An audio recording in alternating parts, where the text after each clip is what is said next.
اللہ وبرکاتہ۔ الحمدللہ وحدہ والصلاة والسلام علی من لا نبی بعدہ، اما بعد فاعوذ باللہ من الشیطان الرجیم، بسم اللہ الرحمن الرحیم۔ انما یخشی اللہ من عبادہ العلماء۔ عن عمر بن الخطاب رضی اللہ تعالی عنہ قال قال رسول اللہ صلی اللہ علیہ وسلم انما شفاء العی السؤال۔ رواہ الامام الہمام ابو داود فی سننہ۔ اللہم صل علی محمد وعلی آل محمد كما باركت على إبراهيم وعلى آل إبراهيم إنك حميد مجيد۔ اللهم بارك على محمد وعلى آل محمد كما باركت على إبراهيم وعلى آل إبراهيم إنك حميد مجيد۔ یا الہی آج تو صدیق سا ایمان دے، یا الہی آج تو صدیق سا ایمان دے، آنکھ دے اور اسوہ فاروق کی پہچان دے، کر مبرہ عیب سے اور عفت عثمان دے، کر مبرہ عیب سے اور عفت عثمان دے، فقر دے کرار کا اور حیدری اوسان دے۔ معزز دوستو، آج 7 جنوری 2024 بروز اتوار ہے اور میں یہاں پشاور میں فضلائے کرام کی دستار بندی کی اس کانفرنس میں ہمارے محترم مولانا عبدالحق سرحدی کی دعوت پرخلوص پر آپ کی خدمت میں موجود ہوں۔ میرے ساتھیوں، میں تاخیر سے آیا تو کوئی وجہ تاخیر بھی تھی۔ آج 2024 کا 7واں دن ہے۔ میرے ضلع ڈیرہ اسماعیل خان نے آج تک اس سال میں سورج نہیں دیکھا۔ اتنی شدید سردی کہ پچھلے کئی سالوں کے ریکارڈ ٹوٹ گئے ہیں۔ اتنے بادل، دھند، غبار کہ اس کا میں شاید بالکل ہائی لیول کا ریکارڈ آپ کے سامنے رکھوں۔ صبح ہماری موٹر وے سی پیک M14 بھی بند تھی، مجھے جی ٹی روڈ پہ سفر کرنا پڑا۔ ہم نے دھند میں سفر کیا۔ رب کریم جزائے خیر عطا فرمائے ہمارے اس ہواباز ساتھی کو جو ہمیں آپ کی خدمت میں پہنچانے کا سبب بنے ہیں۔ کم از کم کوئی میرے خیال میں کوئی 4.5 گھنٹے کے اندر رب کریم نے ہمیں پشاور میں پہنچا دیا ہے۔ میرے دوستو، اللہ تعالیٰ آپ کے اور میرے رب ہیں، تو رب کریم تک پہنچنے کے لیے اللہ نے امت کو انبیاء کرام کا سلسلہ دیا ہے۔ انبیاء کرام دنیا میں آتے ہیں، آ کر اپنے رب کا امت کو تعارف کراتے ہیں۔ ہمارے نبی پاک حضرت محمد الرسول اللہ صلی اللہ علیہ وآلہ وسلم خاتم النبیین بن کے تشریف لائے۔ حضور پاک کے بعد نیا نبی نہیں آنا، حضور پاک علیہ السلام آخری نبی بن کے تشریف لائے ہیں۔ تو آقا نامدار نے بھی ہمیں اپنے اللہ کا تعارف کرایا۔ یاد رکھیں، ایک آپ اور ہم ہیں، ایک ہمارا رب ہے۔ ہم دنیا میں رہ کے جتنا بھی چاہیں کہ اپنے رب کو دیکھیں، ہماری یہ آنکھیں ظاہر میں اللہ کو نہیں دیکھ سکتی۔ ہم جتنا بھی چاہیں کہ ہمارے کان ڈائریکٹ اللہ کی بات سنیں، تو دنیا میں رہ کے ڈائریکٹ ہمارے کان اللہ کی بات نہیں سن سکتے، کیونکہ اللہ کے قرآن کا اعلان ہے لا تدرکہ الابصار وہو یدرک الابصار وہو اللطیف الخبیر۔ آنکھیں اس کا ادراک نہیں کر سکتی، وہ آنکھوں کا ادراک کرے گا، کیونکہ وہ تو آنکھوں کا خالق ہے۔ تو ہم اللہ کو دیکھ بھی نہیں سکتے، اللہ کو سن بھی نہیں سکتے، پھر وہ اس درمیان میں واسطہ چاہیے، برج چاہیے، پل چاہیے، ذریعہ چاہیے، جس کے ذریعے ہم تک اللہ کی بات پہنچے، جس کے ذریعے ہم اللہ کی بات کی لکھی ہوئی دیکھیں بھی، اللہ کی بات کو اپنے کان سے سنیں بھی۔ وہ اللہ تعالیٰ نے انبیاء کا سلسلہ بھیجا ہے۔ سورت نمبر 4 سورت نساء آیت نمبر 64 رب کریم فرماتے ہیں وَمَا أَرْسَلْنَا مِن رَسُولٍ إِلَّا لِيُطَاعَ بِإِذْنِ اللَّهِ۔ فرمایا رسول کے بھیجنے کی ڈیوٹی یہ ہے وہ امت کو جا کر بتائے کہ میں اللہ کا اذن لے کر آیا، اللہ کا حکم لے کر آیا، اللہ کی پرمیشن لے کر آیا، اللہ کی اجازت لے کر آیا اور آپ تک رب کی بات پہنچانے آیا ہوں۔ ہمارے نبی نے اپنے اللہ کو دیکھا بھی ہے، ہمارے نبی نے اللہ کی بات سنی بھی ہے، تو نبی درمیان میں واسطہ ہے۔ نبی اللہ سے سنتے ہیں، امت کو سناتے ہیں، نبی اللہ کو دیکھتے ہیں، امت کو بتلاتے ہیں۔ ہم نے نبی کو سننا بھی ہے، ہم نے ہماری امت کے اول طبقے نبی کو دیکھا بھی ہے، تو نبی درمیان میں واسطہ ہے۔ نبی بذریعہ پل، بذریعہ برج ہم تک اللہ کی بات پہنچاتا ہے۔ اس سے ایک بات سامنے آئی کہ اگر آج مخلوق خالق تک پہنچے گی، مملوک مالک تک پہنچیں گے، مرزوق رزاق تک پہنچیں گے، تو واسطہ محمد الرسول اللہ ہے۔ ہم اسی واسطے پہ چل کے اپنے خالق و مالک تک پہنچ سکتے ہیں۔ یہ جب ہم پیغمبر علیہ السلام کے راستے کو اختیار کر کے اللہ تک پہنچتے ہیں، میرے ساتھیوں یاد رکھنا، نبی پاک صلی اللہ علیہ وآلہ وسلم کے صحابہ کرام شاگرد تھے۔ اللہ کے رسول نے اپنے شاگردوں کو اکٹھا کیا۔ رسالت مآب علیہ السلام نے ٹیم ورک کیا ہے، پیپر ورک کیا ہے، گراؤنڈ ورک کیا ہے، ہوم ورک کیا ہے امت بنانے کے لیے۔ جب پیغمبر علیہ السلام نے یہ تمام ورک کیے ہیں، پھر صحابہ کرام کو علوم دیے ہیں، صحابہ کو فیوز دیے ہیں، تو پیغمبر کے صحابہ صاحب الفضیلت بھی ہیں اور صاحبان اہل بھی ہیں، صاحب اہلیت بھی ہیں۔ انہوں نے نبی سے دین کو سیکھا، دنیا تک پہنچایا ہے۔ اللہ کا قرآن کہتا ہے وَكَانُوا أَحَقَّ بِهَا بَأَهْلَهَا، رسول اللہ کے صحابہ حقدار بھی علم کے تھے، حضور پاک کے صحابہ اہلیت بھی رکھتے تھے۔ حضور پاک نے صحابہ کو پڑھایا، صحابہ نے امت کو بتایا۔ اللہ کا قرآن کہتا ہے رسول اللہ کے صحابہ کا کام کیا ہے؟ رب کریم نے فرمایا وَلَيُمَكِّنَنَّ لَهُمْ دِينَهُمُ الَّذِي ارْتَضَىٰ لَهُمْ وَلَيُبَدِّلَنَّهُمْ مِنْ بَعْدِ خَوْفِهِمْ أَمْنًا۔ صحابہ کا کام یہ ہے، انہوں نے نبی سے پڑھا ہے، امت کو پڑھانا ہے، نبی سے سمجھا ہے، امت کو سمجھانا ہے، نبی سے دین کے بہرور بنے ہیں، امت کو بہرور بنائیں گے اور اپنے ادوار حکومتوں میں اس دین کو مضبوط بھی کریں گے، پڑھائیں گے، سمجھائیں گے، امت کو لکھوائیں گے، امت کو بہرور کریں گے۔ پتہ چلا اللہ نے دین اتارا ہے، نبی نے دین مکمل کیا ہے، صحابہ نے دین پڑھا کے امت کو بھیجا ہے۔ اب جب دین اتر بھی آیا، دین مکمل بھی ہوا، دین پڑھ بھی لیا گیا، اب ضرورت تھی مکمل دین لکھنے کی، ضرورت تھی مکمل دین کی تحریر کی، ضرورت تھی مکمل دین کی رائٹنگ کی کہ دین مکمل کیا جائے۔ تو تنزیل اللہ نے کی، تکمیل محمد الرسول اللہ نے کی اور تمکین مضبوطی حضور کے صحابہ نے کی۔ تو پھر تدوین کی باری آئی۔ امام جلال الدین السیوطی رحمہ اللہ تمیز الصحیفہ میں لکھتے ہیں اول من دون علم الشریعہ ورتبہ ابوابا فهو ابو حنیفہ قد بشرہ النبی صلی اللہ علیہ وسلم۔ حضور پاک نے خوشخبری دی تھی، لوگوں جو شخص آئے گا علم سریہ سے اتار کے تم تک پہنچائے گا، حضرت امام سیوطی فرماتے ہیں اسی نے دین لکھوایا ہے اور اس کا نام امام اعظم ابو حنیفہ۔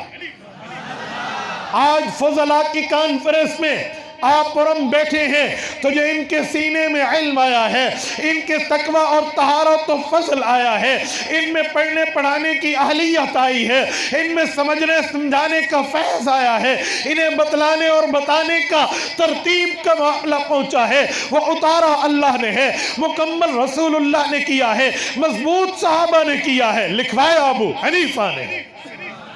تو جب ہمارے پاس دین اس ترتیب پر فضلاء کے ذریعے، علماء کے ذریعے، اتقیاء کے ذریعے، اصفیاء کے ذریعے، اولیاء کے ذریعے ترتیب دین ہم تک پہنچی ہے، تو انشاءاللہ تعالی آج ہم عہد کرتے ہیں، یہ عزم رکھتے ہیں، یہ ارادہ رکھتے ہیں کہ جو دین ہم تک پہنچا ہے، جو شریعت ہم تک پہنچی ہے، جو مذہب اب تک پہنچا ہے، جو دین اللہ کے نبی کے صحابہ تابعین تبع تابعین اتباع تابعین کے ذریعے ہم تک آیا، ہم انشاءاللہ اپنی جان بھی لگائیں گے، مال بھی لگائیں گے، اولاد بھی لگائیں گے، اوقات بھی لگائیں گے، اموال بھی لگائیں گے، صلاحیت بھی لگائیں گے اور اس دین کو انشاءاللہ اگلی نسلوں تک پہنچائیں گے۔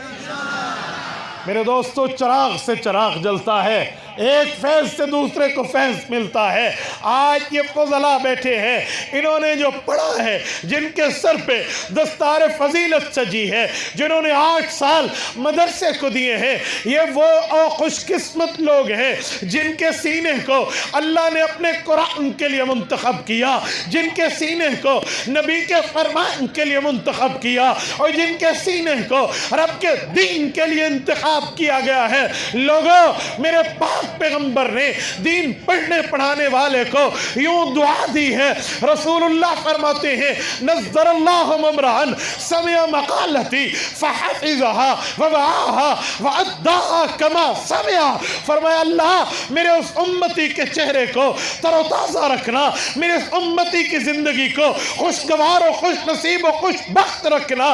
سمع مقالتی، جو میری حدیثیں سنتا ہے، ووعاها، اسے مضبوط رکھتا ہے، فحفظها، دماغ میں بٹھا کر ریوائز کر کے حفظ کر کے یاد کرتا ہے، وَأَدَّاهَا كَمَا سَمِعَ، اگلی نسلوں تک میرا پیغام لے کر میرا داعی بن کے، مبلغ بن کے، دین کا عالم بن کے، افتاء کا مفتی بن کے، حدیث کا محدث بن کے، تفسیر کا مفسر بن کے، فقہ کا فقیہ بن کے امت تک پہنچتا ہے، اور میری باتیں، میرا پیغام شریعت کا اعلان پہنچاتا ہے۔ فرمایا فحفظها ووعاها واداها كما سمع، جیسے مجھ سے سنا ویسے آگے سناتا ہے۔ نظر اللہ ممران، اللہ اس خوش نصیب کی زندگی کو خوش بخت بنا دے۔ علماء کی پشت پر محمد الرسول اللہ صلی اللہ علیہ وسلم کی دعائیں ہیں، علماء کی پشت پر رسالت مآب علیہ السلام کی دعائیں ہیں۔ میرے دوستو، علماء کی دربار پہ یہ تمام معاملات ہیں تو یہ رسالت مآب نے مانگا ہے اور ان فضلاء کے ذریعے پہنچا ہے۔ میرے ساتھیو جملہ سننا، آج یہ پروگرام ان فضلاء کی دستار بندی کے لیے عظمت صحابہ، ناموس رسالت کی بنیاد پہ ہے۔ تو میں ایک جملہ کہتا ہوں، ناموس رسالت کا مطلب رسول اللہ کی عزت، حضور پاک کا اکرام، حضور کا احترام، حضور کا مرتبہ، حضور کا درجہ، حضور کی حیثیت، حضور کی وحیوں کے اوپر ہم نے گفتگو کرنی ہے۔ پھر عظمت صحابہ کا معنی، جن خوش نصیبوں نے رسول اللہ سے دین سمجھا ہے، جن خوش نصیبوں نے رسول اللہ سے شریعت سمجھی ہے، ان کا مقام اور مرتبہ کیا ہے۔ توجہ رکھنا، میں ناموس رسالت کے اوپر اس جلسے کے عنوان پہ پہلی بات کرنے لگا ہوں کہ رسالت مآب کی، ناموس کی اہمیت کتنی ہے، حضور پاک صلی اللہ علیہ وسلم کے احترام کی وحیوں کتنی ہے، رسول اللہ کا مرتبہ کتنا ہے۔ یاد رکھنا، میرے پاک پیغمبر کو رب کریم نے وہ مرتبہ عطا فرمایا ہے کہ کوئی آدمی رسالت مآب علیہ السلام کے اوپر اعتراض کرے تو رب کریم فرماتے ہیں ان الذین یؤذون اللہ ورسولہ لعنہم اللہ فی الدنیا والآخرہ۔ اے نبی پہ اعتراض کرو گے لعنتی بنو گے، خدا پہ اعتراض کرو گے لعنتی بنو گے۔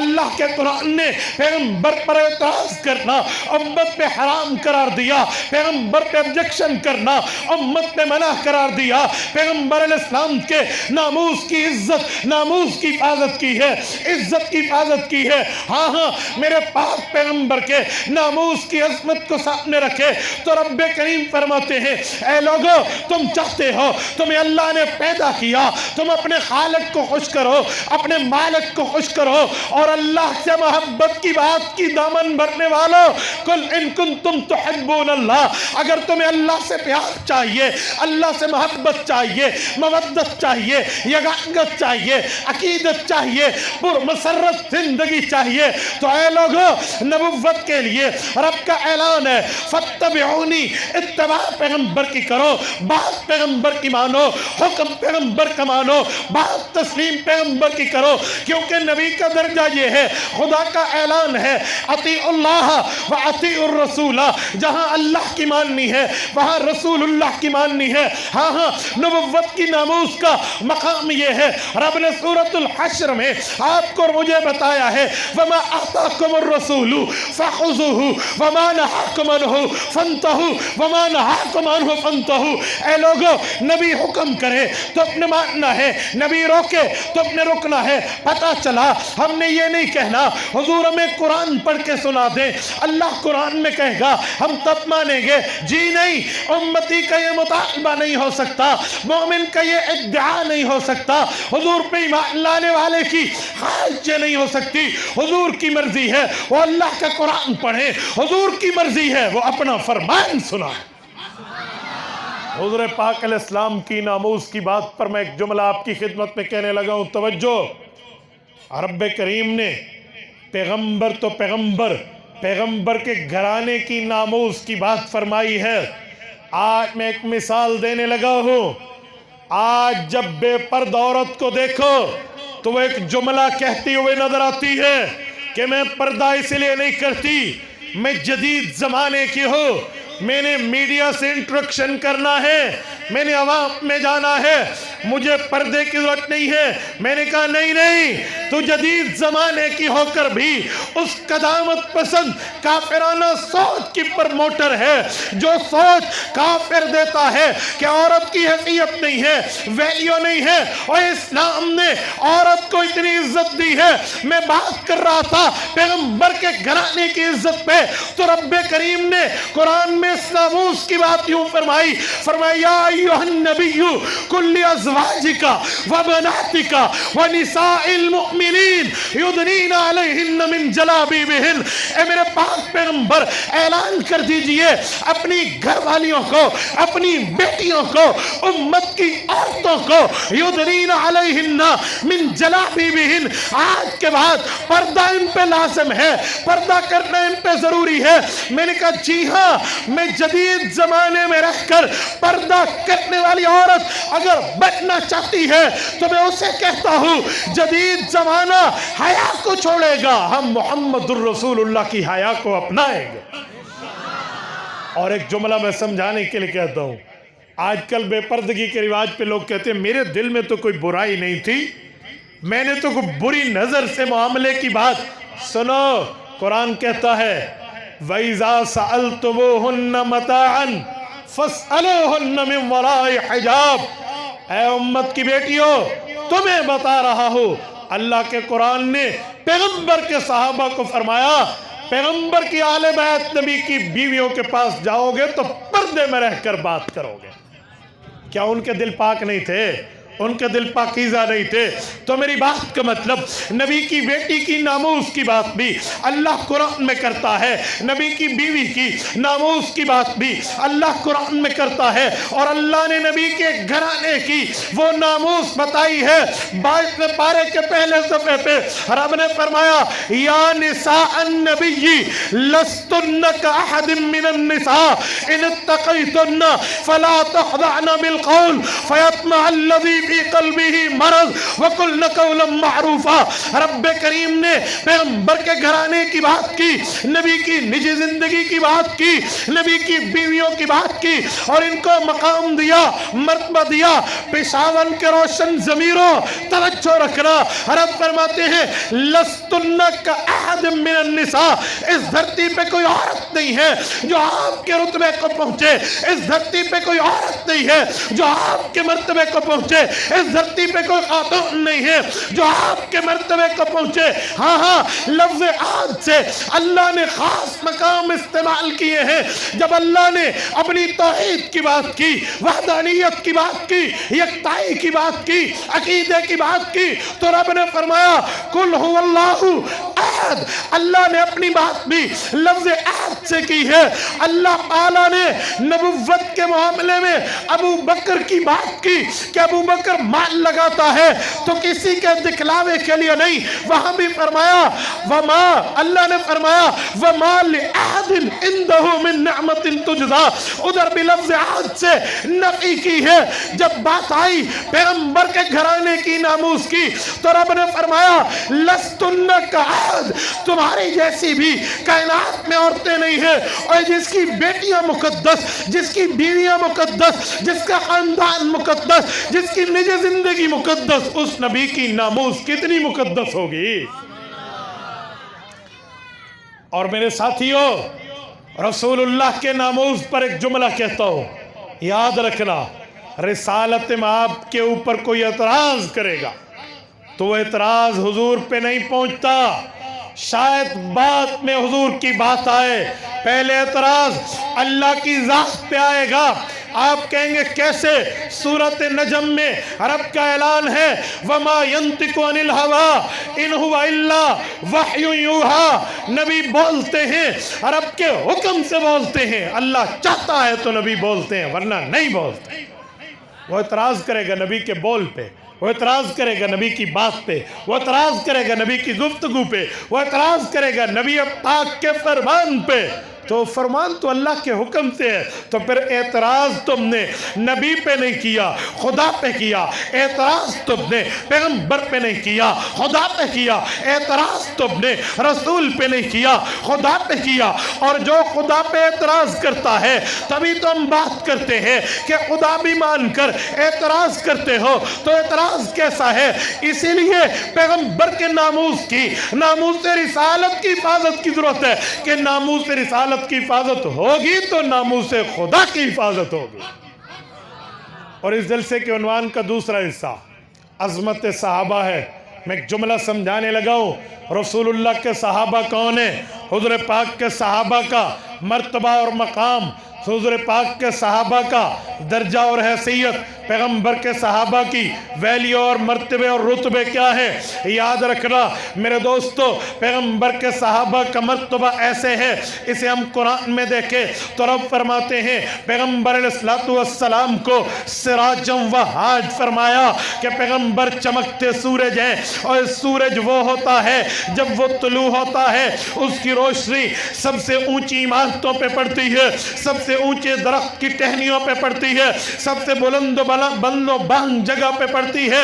رسول اللہ اگر اسلام کے سورج ہیں، رسول اللہ پیغمبروں کے سورج ہیں، اور یقیناً ہے جب حضور آئے ان کی روشنی صحابہ پہ پڑی، ان کی روشنی اہل بیت پہ پڑی۔ نبی کی اہل بیت پیغمبر کا گھرانہ ہے، نبی کے صحابہ پیغمبر کا یارانہ ہے۔ پتہ چلا نبی کا یارانہ ہو یا نبی کا گھرانہ ہو، اس دھرتی کے اولین لوگ ہیں، تبھی تو ان پہ سب سے پہلے روشنی پڑ رہی ہے، تبھی تو ان کے اوپر پرتاؤ محمدی پڑ رہا ہے، پرچھائی محمدی پڑ رہی ہے، سایہ رسول پڑ رہا ہے، اور ان کو فیض رسول ڈائریکٹ مل رہا ہے۔ یہ امت کا وہ طبقہ، وہ بلند بال مقام پہ فائز ہے کہ حضور پاک کی روشنی سب سے پہلے ان کو ملی ہے۔ اور پیغمبر کے صحابہ کا مقام اور مرتبہ اتنا ہے کہ رب کریم قرآن میں نے آپ کے اور میرے لیے آئیڈیل بنا کے پیش کرتے ہیں۔ اللہ قرآن میں ان کو اولئک هم المفلحون کہہ کے کامیابی کا سرٹیفکیٹ دیتے ہیں، اولئک هم الفائزون کہہ کے فوز و فلاح والا کہتے ہیں، اللہ اولئک هم الراشدون کہہ کے ہدایت یافتہ کہتے ہیں، اولئک هم الصادقون کہہ کے انہیں سچا کہتے ہیں، اولئک هم الصدیقون کہہ کے ان میں صداقت کو بند کہتے ہیں، اولئک کتب فی قلوبہم الایمان کہہ کے ان کے ایمان کی بات کرتے ہیں، اولئک ہم خیر البریہ کہہ کے اس دھرتی کی بہترین مخلوق فرماتے ہیں۔ جن کو رب نے اتنا درجہ دیا، جن کو رب نے اتنا مقام دیا، جن کو اللہ نے قرآن میں اتنی حیثیت دی ہے، آج کوئی حضور کے صحابہ پہ دیکھ کر کوئی جملہ کہے تو پھر میں ایک بات بہت بڑے بندے کی بڑی بات کرنے لگا ہوں۔ شیخ العرب، استاذ العرب والعجم، حضرت مولانا عبدالستار توسوی نور اللہ مرکزہ، میرے شیخ اول ہیں، ارشاد فرمایا کرتے تھے لوگو حضور آئے ہیں تو صحابہ اور اہل بیت بنے ہیں، اور تم اہل بیت پہ اگر بک بک کرو، پیغمبر کے صحابہ پہ بولو تو بتاؤ پھر نبی کی نعوذ باللہ محنت اگر ختم ہو گئی تو پھر نبی کرنے کیا آئے تھے؟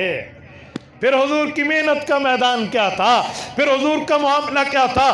ہاں میں اس سید زادے کی بات کرنے لگا ہوں جنہیں دنیا مولانا سید یوسف بن نوری رحمہ اللہ کے نام سے یاد کرتی ہے۔ حضرت بن نوری فرماتے تھے اے لوگو، پیغمبر علیہ السلام کو صحابہ نے اپنی آنکھوں سے دیکھا تھا، پیغمبر کے فرمان کو صحابہ نے اپنے کانوں سے سنا تھا، حضور کے ہاتھ میں صحابہ نے اپنے ہاتھ دیے تھے، حضور کے ساتھ جنگوں میں صحابہ اپنے پاؤں پہ چل کے گئے تھے، حضور کی آواز پہ صحابہ نے مال کے ڈھیر لگانے پہ لبیک کی صدائیں کی تھی۔ اے لوگو، اگر تم اتنے ظالم بن جاؤ، خون تمہارا سفید ہو جائے، تم آنکھیں چار کر کے آنکھیں چور بن جاؤ اور حضور سے صحابہ کو ہٹا دو، بتاؤ وہ آنکھیں کہاں سے لاؤ گے جنہوں نے مدنی کا دیدار کیا تھا، اور وہ کان کہاں سے لاؤ گے جنہوں نے حضور کی بات سنی تھی، اور وہ ہاتھ کہاں سے لاؤ گے جنہوں نے حضور کے ہاتھ میں ہاتھ دے کر بیعت کی تھی، اور وہ پاؤں کہاں سے لاؤ گے جو پاؤں پہ چل کے حضور کے ساتھ بدر سے لے کر تبوک تک ایک ایک غزوے میں، ایک ایک سریے میں نبی کے دین کی سربلندی کے لیے پہنچے تھے۔ ہاں ہاں، وہ شخصیتیں کہاں سے لاؤ گے جنہوں نے نبی کی آواز پہ اپنے اموال بھی دیے، اوقات بھی دیے، اپنی اولاد بھی پیش کی، اور حضور کے صحابہ کا انکار کر دیا جائے تو دنیا کو اسلام کس منہ سے پیش کیا جائے گا؟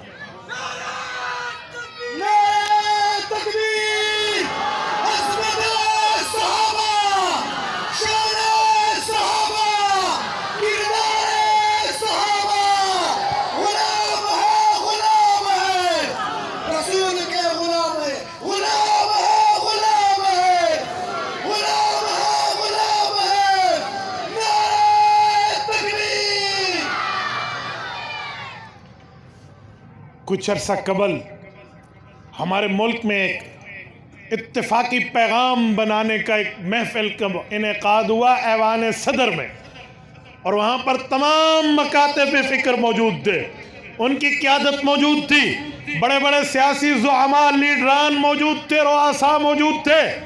ملک کے صدر اور وزیر اعظم کی موجودگی میں ہمارے قائد ملت اسلامیہ حضرت مولانا فضل الرحمان دامت برکاتہم نے پیام پاکستان کی کتاب اٹھا کر کہا تھا، لوگو پیغمبر کے صحابہ بھی ہمارے ایمان کا حصہ ہیں، حضور کی اہل بیت بھی ہمارے ایمان کا حصہ ہیں، اگر تم پیغمبر کے صحابہ اور اہل بیت کا انکار کرو گے پھر دین کس طرح ہم تک پہنچا ہے وہ واسطہ تو بتا دو، تم کس بنیاد پر دین کافر کو پیش کرو گے کہ حضور ہمیں قرآن دے کر گئے ہیں، حضور ہمیں فرمان دے کر گئے ہیں، احکام شریعت دے کر گئے ہیں، جب واسطہ ہی ناقابل اعتبار رہا تو پھر دین پہنچے گا کیسے؟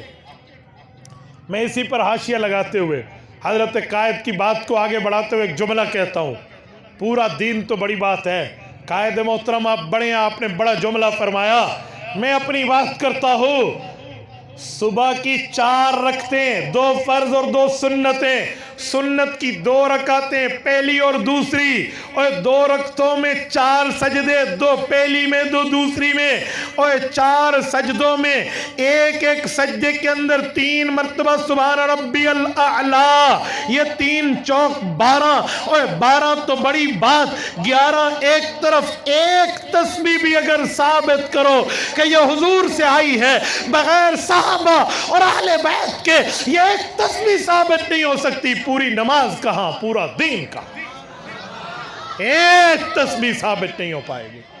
کس بنیاد پر ہم پیغمبر کے صحابہ کا انکار کریں، کس بنیاد پر انکار کیا جائے؟ جی نہیں، ان بنیادوں پہ انکار نہیں کیا جا سکتا، اس بنیاد پہ ہم کہتے ہیں اے لوگو، اسلام ماں اطاعت خلفاء راشدین، ایمان ماں محبت آل محمد، ہم خلافت راشدہ کو بھی مانتے ہیں، نبی کی آل بیت کو بھی مانتے ہیں، حضور کے گھرانے کو بھی مانتے ہیں، حضور کے یارانے کو بھی مانتے ہیں۔ تو میرے دوستو، یہ فضلاء بیٹھے ہیں اسی دین کو لے کر، اسی مذہب کو لے کر، اسی قرآن کو لے کر، اسی شریعت کو لے کر جو اللہ نے نبی کو، نبی نے صحابہ کو، صحابہ نے امام ابو حنیفہ کو، اور اس کے واسطے سے ہم تک پہنچا ہے۔ آج ہمیں چاہیے ہم اپنی اولادوں کو عالم بھی بنائیں، اپنی اولادوں کو حافظ بھی بنائیں، اپنی اولادوں کو قاری بھی بنائیں، تاکہ ہمیں پتہ چلے اللہ قرآن میں، نبی فرمان میں ہمیں کیا پیغام دے کر گئے۔ اور میرے ساتھیوں، میں ایک بات سمجھانے کے طور پہ آپ کی خدمت میں جملہ کہنے لگا ہوں، اپنی اولادوں کو عالم اور حافظ بناؤ، یہ نہ سمجھو کہ مولوی بن گیا تو کھائے گا کہاں سے۔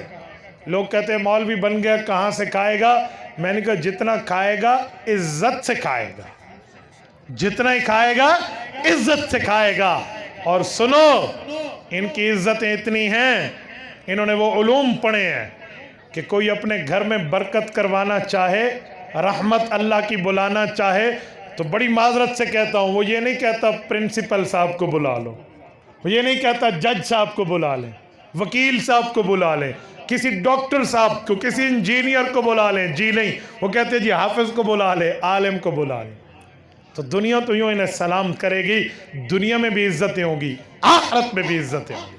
اور میرے ساتھیوں، جتنے میرے یہ جملہ علماء کرام موجود ہیں، ان کی بھائی عبدالحق کے واسطے سے مجھ تک درخواست آئی ہے اجازت حدیث کی، میں حدیث پاک ان کی خدمت میں پیش کرنے لگا ہوں تاکہ رسالت مآب علیہ الصلوۃ والسلام کی حدیث کی اجازت میں انہیں دوں، لیکن 2-3 شرائط کے ساتھ بات کرتا ہوں۔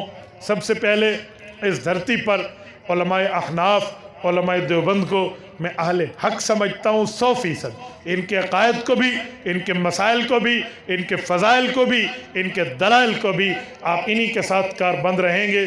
میری اجازت حدیث آپ کے ساتھ رہے گی۔ اس کے علاوہ میں کوئی باقیوں پہ کفر کے فتوے نہیں لگا رہا، لیکن میں اپنی بات کر رہا ہوں، جنہیں میں حق سمجھتا ہوں، حق کی بات کرتا ہوں۔ انہی عقائد و نظریات پہ آپ کو میری طرف سے اجازت حدیث ہے۔ مجھے میرے شیخ حضرت مولانا شریف اللہ مولویانوی رحمۃ اللہ تعالیٰ علیہ سے اجازت حدیث ہے، جن کو 16 واسطے سے رسالت مآب علیہ الصلوۃ والسلام کی حدیث امام بخاری تک جاتی ہے۔ اس دھرتی پہ سب سے پرانی اور سب سے مختصر اور سب سے عالی سندات ہیں تو ہمارے شیخ مولانا شریف اللہ رحمہ اللہ رحیم یار خان جامعہ شمس العلوم تفسیریہ والے، ان کی بھی ہے۔ ان کے لیے کہا جاتا ہے وہ الشیخ الفاضل الاجل من ینتہی الیہ علو الاسناد فی ھذا الزمان، اس زبان میں جن تک علو اسناد جاتی ہے وہ ثلاثیات الامام الہمام البخاری کی اجازت ہے۔ وہ اجازت اس دھرتی کی سلسلۃ الذہب مانی جاتی ہے، وہ اجازت میں آپ کی خدمت میں رکھتا ہوں۔ اللہ تعالیٰ آپ کو بھی اس کی برکت عطا فرمائے، اللہ ہم سب کو برکت عطا فرمائے۔ اقول قولی ھذا واستغفر اللہ وآخر دعوانا ان الحمد للہ رب العالمین۔ جی ٹھیک ہے، ٹھیک ہے، کا معاملہ بھی آگے پیچھے دیکھ لیں، اور فَاسْأَلُوا أَهْلَ الذِّكْرِ إِن كُنتُمْ لَا تَعْلَمُونَ سے اصول جو شریعت کے امام بزدوی رحمۃ اللہ علیہ نے کشف الاسرار میں لکھے ہیں اس کو بھی دیکھ لیں۔ وہ فرماتے ہیں العبرۃ لعموم اللفظ لا لخصوص المورد۔ اس اصول کے تحت باقی دلائل میں بھی ایک دلیل یہ ہے، یوں نہیں ہے کہ اس پر انحصار ہے، اسی پر تکیہ ہے، باقی نہیں ہے، باقی بھی دلائل ہیں، ان میں ایک دلیل یہ بھی ہے۔ مفتی صاحب ہم کوشش کرتے ہیں کہ دیوبند کو ہم متفق کر پائیں، تو میری بھی کوشش ہے اللہ پاک سب کو متفق فرما دے۔ مولوی صاحب کب تشریف لائیں گے؟ مولوی صاحب سے خود پوچھ لیں وہ کب تشریف لائیں۔ شیخ صاحب اپنی زندگی میں بہت سی مشکلات ہیں، میرے لیے دعا کریں کہ اپنے گھر والوں سے مل سکوں، اللہ پاک آپ کی مشکلات کو دور فرمائے، اللہ آپ کو آسانیاں عطا فرمائے۔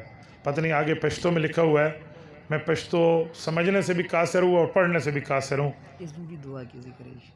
اچھا آپ پڑھ دیں تو مجھے سمجھ آ جائے گی، باقی دعا کا ذکر ہے کہ زندگی میں بہت زیادہ مشکلات ہیں۔ اچھا یہاں بھی ہے کہ ان کی زندگی اور صحت میں مشکلات ہیں، اللہ ان کو صحت عطا فرمائے۔ مفتی صاحب آپ کتنا علماء ہے؟ کیا مطلب؟ سب سے درخواست ہے تمام علماء سے دعا۔ اچھا آپ جتنے علماء ہیں، ہاں دمرہ اور سمرہ کا فرق نہیں رکھا نا اس نے؟